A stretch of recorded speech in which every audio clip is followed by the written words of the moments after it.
Yo, shout out to my guy Zias and Blou, but he shares something very interesting to me, and is very interesting to me. That he's not the only one I've been hearing saying this on social media. But do you guys think it was a coincidence that we're hearing some new information about to come out about Tory Lanez that is a real big pivot in the case? Real big pivot in the case. And before the information comes out, a day or two, he's attacked savagely in prison, 14 stabs. It's like somebody wanted to make sure he wasn't gonna make it to part 2 of this movie. It's like somebody wanted to make sure that the case would probably be dropped, and even that information that is released wouldn't even matter at that point, because the dude wouldn't be here no more. The fact that he still pulled through, Lord, that tells you enough. Lord, that tells you enough. The Canadian rapper Tory Lanez has been repeatedly stabbed in jail in California. He's serving a 10-year sentence for shooting his former partner, Megan Thee Stallion, in the foot at a party at Kylie Jenner's Hollywood mansion. He's conscious, but reportedly suffered a double lung collapse after being attacked by a fellow inmate. Also, shout out to Breezy. Shout out to Breezy for showing love. Also, Ye showed love as well on Twitter. Shout out to both of them for showing love to Tory Lanez. Recently, we've been made aware that a member of the media, Mr. Gianno Caldwell, was working on an op-ed for the New York Post regarding Mr. Peterson's. During his work on that op-ed, became aware of some information in Unite the People's possession regarding a statement that was given to Unite the People by someone with information relevant to that case. The New York Post recently reached out to the prior district attorney, George Gascon, Megan Pete, and her representatives, and Kelsey Harris and her representatives. The only party that responded last week was Megan Pete's representatives with a request for more information. A few days later, Peterson's brutally attacked in his jail cell. Good evening. I apologize for the delay, but it has been a very long day here in Los Angeles, and we have been working very hard in light of the horrific incident that has happened to Tory Lanez, where he was stabbed 14 times in prison here in California. It is just a terrible situation. But in light of that, we have announced this afternoon that tomorrow we will be holding a national press conference here in LA at a location that has been sent to the press, and we expect a very great turnout. During this press conference, Tory's attorneys will lay out the new, pretty large evidence that proves Tory Lanez's innocence. And Gianna Caldwell from Fox News, myself. Not long ago, Unite the People was approached by a gentleman named Bradley James. James informed us he was working as the bodyguard and driver of Kelsey Harris during Mr. Peterson's trial. As such, he was in close proximity and he had privy to conversations she was having with her husband and others. Mr. James informed us he was not under a non-disclosure agreement or a confidentiality agreement and was free, and that he was doing it because his conscience would not let him not speak and leave a man in prison for something he did not do. James informed Unite the People that he was witness to the conversation Miss Harris had, where she stated she had the gun, she fired it 3 times, Peterson grabbed her arm and knocked it down, and the gun fired 2 more times. In essence, Mr. Peterson never shot anybody, never even touched that gun, never fired the gun. This statement aligns with the statement of the only non-party witness to the case, Mr. Sean Kelly, who at trial testified he saw 2 women fighting, 2 men break up the fight, 1 man grabbed the other one's arm, gunshots came from the passenger side. Passenger side is where Miss Harris was sitting. This further iterates that Mr.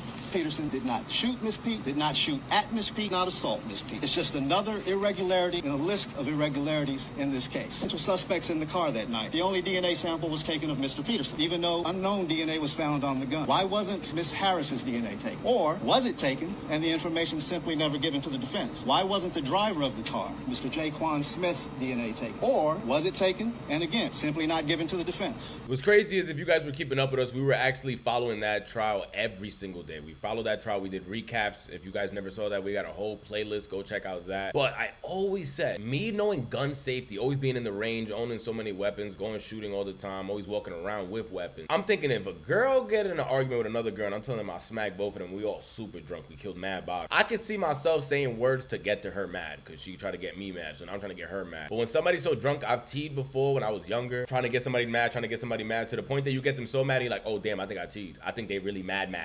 And now they do crazy off the hinge and they're drunk and everything. Now you know you really messed up. So I can see Tory doing that, trying to stop everything. I said it from the beginning. Kelsey went to try to grab the weapon, pointed at Meg, and that's when Tory comes in, grabs the weapon. He's fighting her for it. If you guys know gun safety, a female having her finger on the trigger and you're tussling with her hand, bang, 1 shot's going up in the air.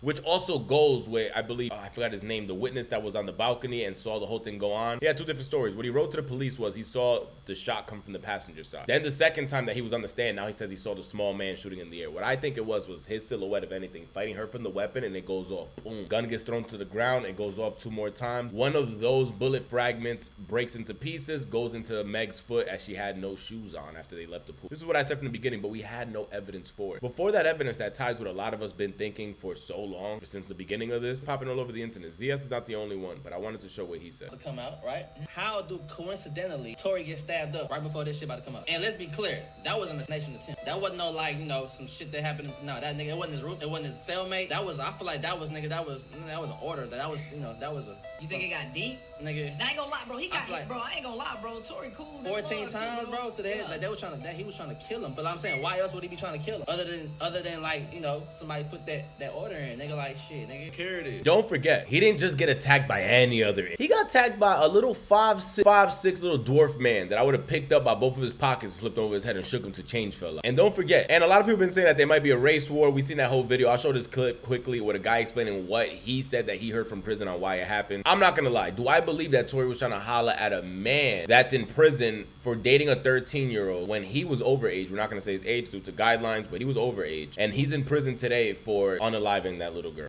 Yeah, and I gotta hit you guys with some crazy information. So I did a little digging, and this is about Tory Lanez. This is the person that stabbed him in Tehachapi State Prison, and I'll tell you guys why.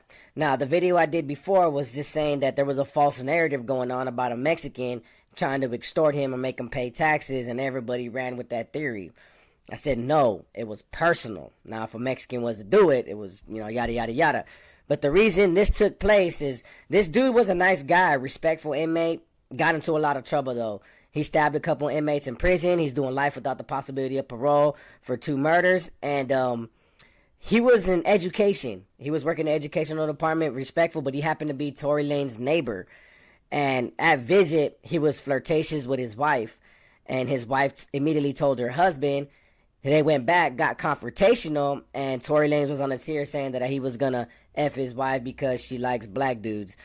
That's what really happened. And I had to go do some digging. I had to go. People kept asking me to go look it up, and I made contact with Tehachapi State Prison to finally get the story down, because a lot of people kept saying it was black on black, that he tried to get a black DP'd and all that, and he was paying other people for protection to have other people hid and trying to be the shot caller on the yard. Then I heard Mexicans did it, and I was like, all right, now let me just get to the bottom of it, since everybody's throwing like 202 stories about it. But that is the information. That is what happened. He was being disrespectful towards his neighbor's wife at visit. From the day he was arrested would be played at trial, where Santino admitted to having a relationship with the 13-year-old girl for a month before the shooting. The girl was a runaway, while Santino was on parole from the California Youth Authority for burglary. In 2004, Santino would be sentenced to life in prison for murdering 13-year-old Evelyn Candejas and 2 other attempted murders from 2 separate stabbings. While in prison, he'd be sentenced to an additional 6 years for a prison stabbing on another inmate, and in 2018, he was sentenced to an additional 2 years for possessing a knife in prison. Santino Casio was as dangerous as they come, but his conviction for murdering a 13-year-old girl he'd been dating confirms he was definitely an SNY inmate. And whatever woman he's with today, you think Tory's gonna be in there? Tory that was just smacking Megan Thee Stallion. We got people like Slim Thug out there like, baby, let me know whenever it's my turn. All day, kid. I'm just waiting on her to come to Houston and hit my line like, hey, I'm in the town, pick me up. You know what I'm saying? It's only a matter of time at this point. She brought me out in Houston. I know she got a crush on me by this point. She danced to 2 of my songs. I say I'm in there. I think I'm in there. What y'all think? And no Slim Thug just don't mean I want you. I just like your music, babe. Let me know whenever I get a chance. He's smacking Megan Thee Stallion, Kelsey, and God knows who else. He ain't doing life in prison. He gonna come out not real soon, but he gonna come out soon enough, as long as they don't try to assassinate him again. You don't think there's a whole bunch of baddies waiting for Tory, or even probably writing Tory or trying to go see him on visits, that he's gonna be relying to this little 5'6" man? What I think that was a Mexican mafia hit. I don't think it was anything to do with that, because with those charges, a lot of people like that are not being taken into again. Guy's a renegade. We've seen videos of people saying that he hit other inmates up before. I think he's just a crazy dude. But what's better than reaching out to the crazy dude and put in some books on his, or I can help out your wife that's out here with a couple, even an M. It could change her life. You've done so many bad things in your life. Why don't you do something that can benefit her and change her life for the better? Or maybe your family, mother or sisters or kids, we don't know. But something to that man that has no ties to nothing. He's in prison for life. Again, everything in this video is all alleged. It's just me just cooking things up and just thinking. But we've seen a lot of people on the internet. Shout out to The Truth Is as well. Also, he said, like, what's the coincidence that before all this comes out and points the finger at Kelsey and Meg capping, because she was capping since the Gayle King.